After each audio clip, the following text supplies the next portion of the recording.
Today I'm testing out two cameras at the same time. Both are Samsung Digimax from the year 2002, and yeah, they are quite similar looking, not so very big difference in the body design. The buttons are a bit different perhaps. And the models in question are, well, first of all in the front we have the 220 and it has 2 megapixels, a bit of a budget model, a bit cheaper one, and the more expensive one, the 420, has 4 megapixels, and it also has some extra features like a video mode, but not so much really. They're quite, let's say, basic Digicams, both of them. You have the base features that you need and not so much more else really, which should also make them quite fun to shoot with. There's not so much information about these cameras on the internet. They seem to have gone under the radar quite a lot. Maybe not so many were sold, but in any case, they were sort of Samsung's attempt to get into the Digicam market at the time.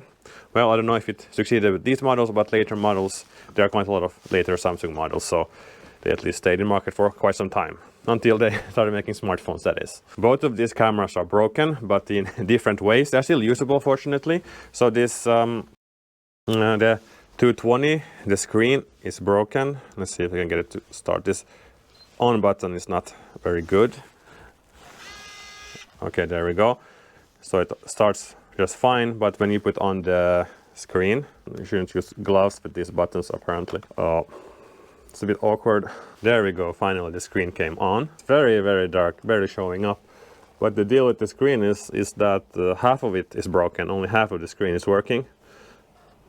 Fortunately, you can still do like menu settings and things like that with it. Not very convenient. Fortunately, there is a viewfinder, so you can still use this, even though half of the screen is gone. Okay, so on the 410, I have different problems. Here the buttons are a little bit better actually. Yeah, can probably tell what is wrong because I closed the camera and the lens still remains open. Now it refuses to start. But yeah, the lens is broken on this camera. You cannot zoom. It still focuses fine. Nothing happens. Just struggling the lens. So it sort of has become a fixed focal length lens. But that's fine too. I mean, I have two of them, so if I need to zoom, I can use the other camera. Well, not a big problem.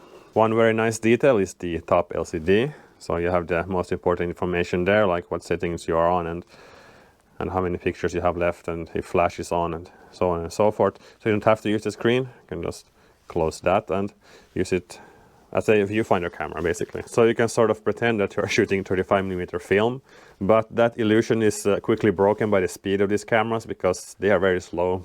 I mean, when it comes to starting the cameras, taking photos, viewing photos, everything is slow. So yeah, not very, I wouldn't maybe recommend this if you need to take some, let's say, important moments or something, because you might very easily miss it. As I mentioned, they use CF cards, compact flash, and that's, well, a downside actually, because no reason for cameras like this to have CF cards, in my opinion. SD would be much better, but yeah, it came with a 32 megabyte CF card, and even though it sounds like nothing, it's actually enough for this camera because you get like 64 photos or so. So it can be enough for like one day shooting. Or today I have to share the card between both cameras because I forgot to bring a CF card for the other camera. This will be quite a challenge shooting with two broken cameras, only one CF card. But the views are quite fantastic today. It's very, let's say, atmospheric landscape, very thick fog here. So I will not have a challenge to find views to photograph at least. This landscape is like, I don't know, nature's liminal space or something. Yeah, but I like it. It's very nice. Yeah, it takes quite a while to write to the card, but yeah, this is the first scene I'm starting with. Taking a few shots around here.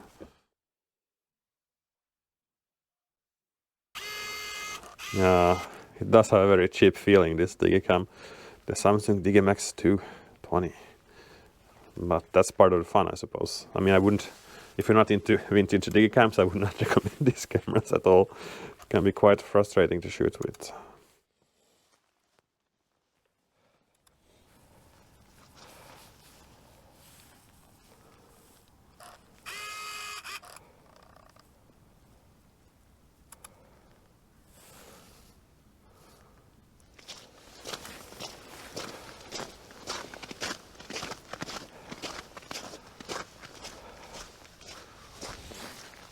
Okay, a fresh set of batteries. Maybe that will solve my power issues with this camera. Refuses to start. Maybe the camera died finally.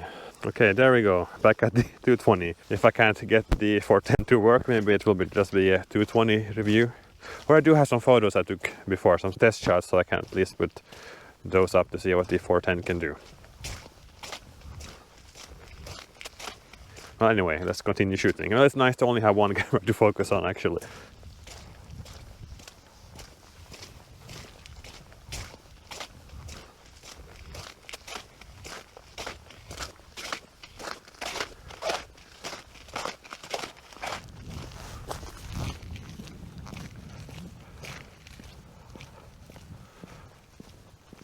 I could probably get some nice shots by walking out on the ice also, but it's been plus degrees for at least 10 days now.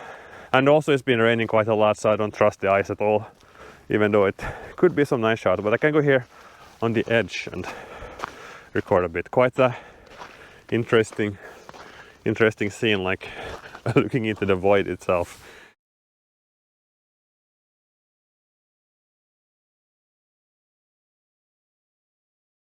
But let's find some colors. I do see a colorful sign there. I do want to know how it, because this landscape is quite like dull when it comes to colors, so also want to know how it reproduces colors.